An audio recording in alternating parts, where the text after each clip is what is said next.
Hey, if you're looking to add gauges to your classic Volkswagen, FastFab has a solution for you.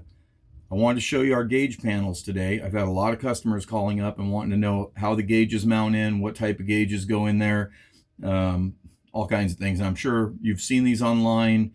Maybe you had some questions yourself, didn't know how they went together.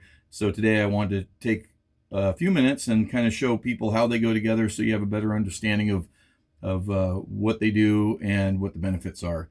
So I've got this section right here. It's a cutout part of a dash. I've got that so I can show you. This is your gauge panel right here. That's what you're going to get when you order our gauge panel.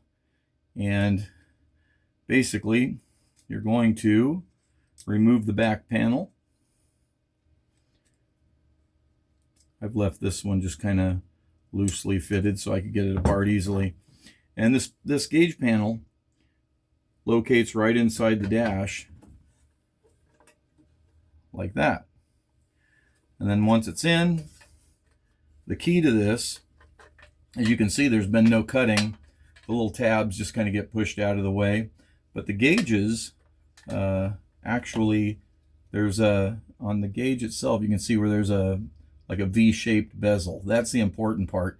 I designed them originally to fit the VDO gauges, but any gauge pretty much with that bezel shape will fit and locate like it's supposed to right into the back side of the gauge panel.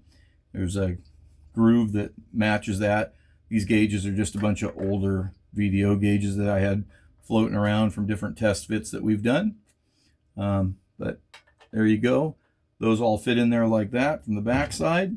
And then you simply take this rear cover plate and it slides on here like this. And it's a little bit difficult to do with one hand.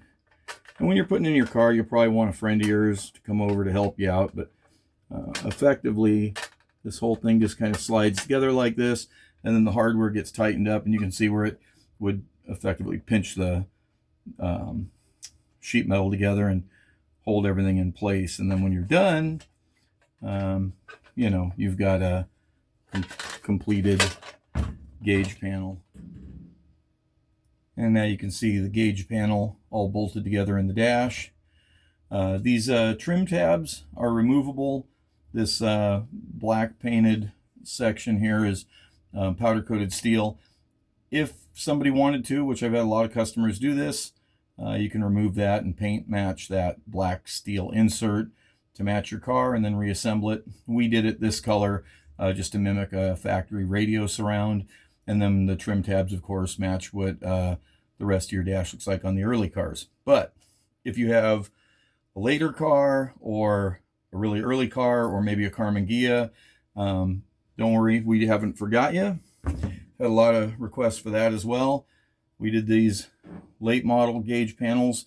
We've deleted the trim tabs, filled the holes in here, and these are all black to go in like a padded dash car, you know, cowl look car where everything's been cleaned up, or possibly even a bay window bus. So there's that.